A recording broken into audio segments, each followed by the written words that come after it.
Esto es un trabajo presentado para el Seminario de Derecho Constitucional Colombiano con el profesor John Harold Rosso de la Universidad Militar Nueva Granada, presentado por las estudiantes Nicole Sofía Sepúlveda Peralta, Gabriela Dulce Sánchez y Manuela Gómez Cadavid.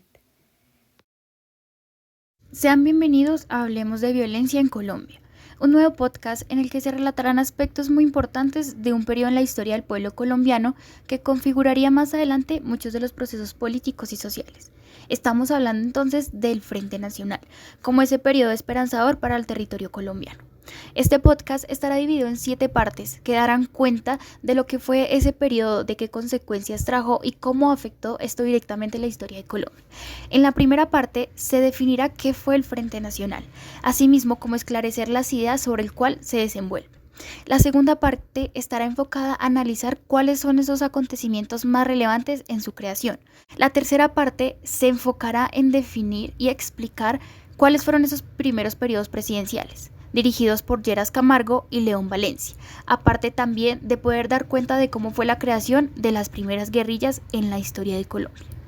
La cuarta parte estará explicando los periodos presidenciales de Lleras Restrepo, Misael Pastrana y López Michel. Quinta parte tiene como fin explicar qué fue la narcocracia. Claramente este acontecimiento dirigido y causado por todos los anteriores puntos mencionados. El punto 6 tiene como fin explicar cuál fue el fin del Frente Nacional, también como mencionar cuáles fueron los acuerdos y los intentos por tratar de buscar la paz en el territorio colombiano. Para comenzar entonces, en términos generales, ¿qué fue el Frente Nacional? El Frente Nacional fue un pacto realizado entre los conservadores y los liberales en el año 1957, donde ellos acordaban la repartición del mandato presidencial, el cual sería rotado dentro de estos dos partidos alrededor de 16 años. Sin embargo, pues este terminó extendiéndose hasta la Constitución de 1991. Esto fue una época muy trágica en la historia de Colombia. Murieron alrededor de 200.000 personas y hubo alrededor de 1 millón de desplazados. Bueno, pero ustedes se preguntarán, ¿con qué objetivo fue creado el Frente Nacional? Pues resulta que ellos lo que buscaban con este pacto era reorganizar el país después de ese mandato de Gustavo Rojas Pinillas y después de ese periodo, de esa época de la violencia que había marcado al país en los últimos años. Lo que hicieron fue entonces duopolizar el poder, impidiendo que se fuera abierto, participativo, lo cual va a traer entonces un inconformismo en gran parte de la población, que va a traer unas graves consecuencias, como lo es, por ejemplo, y una de las más relevantes, la formación de los grupos guerrilleros. Interesante, Manuela. Así las cosas, tenemos que echar un vistazo a los periodos presidenciales más relevantes de lo que llamamos el Frente Nacional.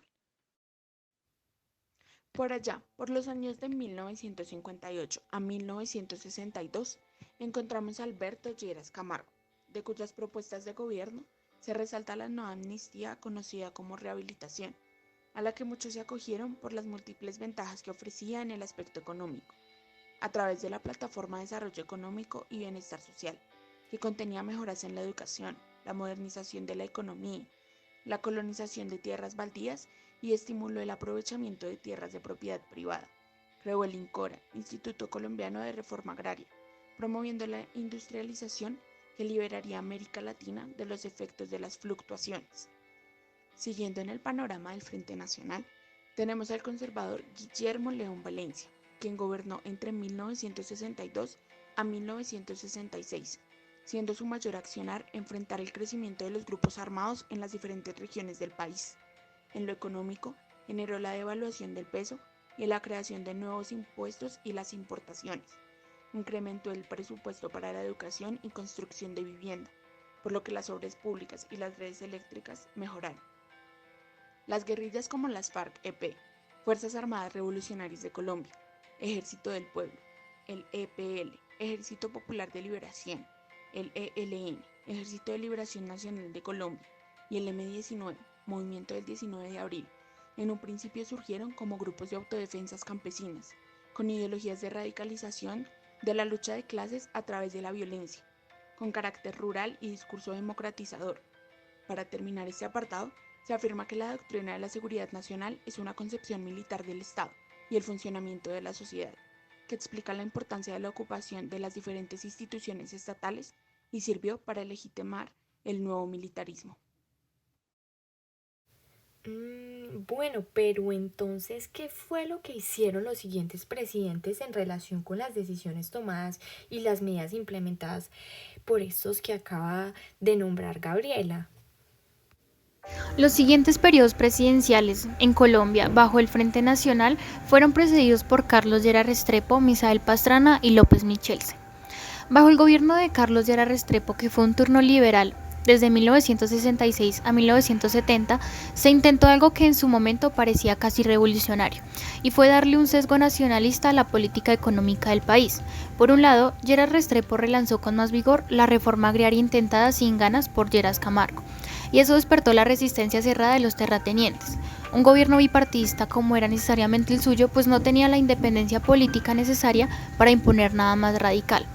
Sin embargo, Lleras Restrepo ha sido el único gobernante de Colombia que en los últimos 2 siglos se ha atrevido a discrepar de las recomendaciones o exigencias de los Estados Unidos y de los organismos internacionales, rechazando así las del Fondo Monetario Internacional llamadas los planes de ajuste, es decir, la liberación de importaciones, la eliminación del control de cambios, la supresión de subsidios a la agricultura y la industria e incluso la devaluación de la moneda.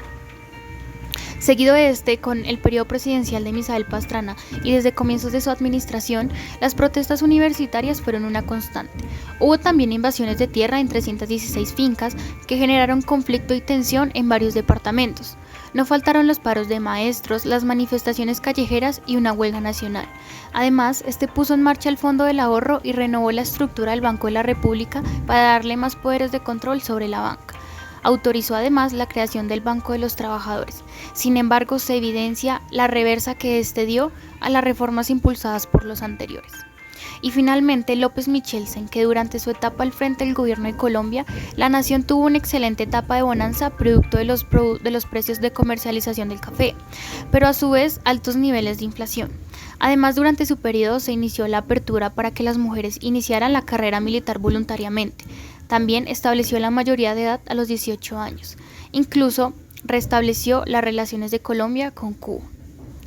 Todos estos procesos diferentes llevaron a Colombia a un rumbo diferente, conocido como narcocracia. Entonces, ¿qué fue esto? ¿En qué se fundamentó? ¿Y cómo afectó esto al territorio colombiano?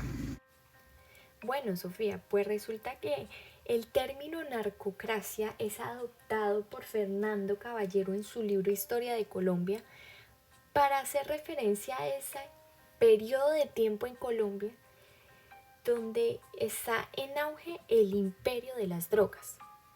Fue ese periodo de tiempo donde se empezó a sembrar cocaína a gran escala en Colombia. Resulta que la cocaína representaba 1/3 del total de las exportaciones del país. Se crearon los carteles más relevantes del país, como lo fue el de Medellín, el de Cali y el del norte del Valle. Básicamente los narcos empezaron a comprar todo el territorio, tierras, cosas, personas, camionetas blindadas, ametralladoras, aeropuertos, carreteras, instituciones, ejércitos, universidades, hasta presidentes. En pocas palabras, se volvieron más fuertes y ricos que el propio Estado.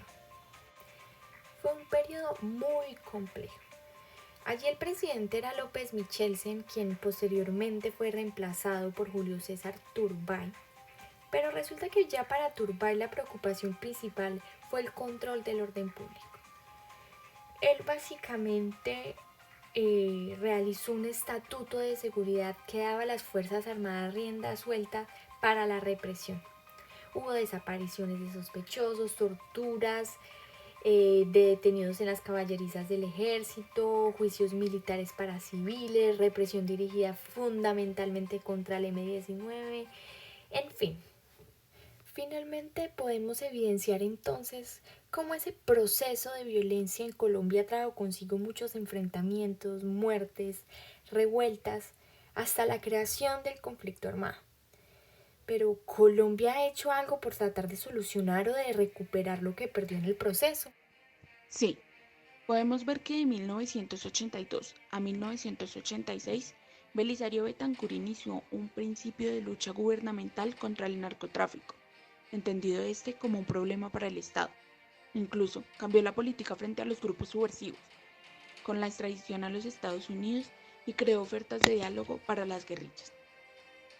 Pero en realidad no fue del todo bueno. Es decir, ese acuerdo entre las FARC y el M-19 en 1984 resulta que trajo consigo el asalto al Palacio de Justicia en el centro de Bogotá, pues se juzgaba a Betancur como un traidor, lo que generó un efecto rebote a lo que se trató de hacer en el intento de conseguir diálogos de paz y de tratar de solucionar el conflicto por vías pacíficas y no mediante la victoria militar.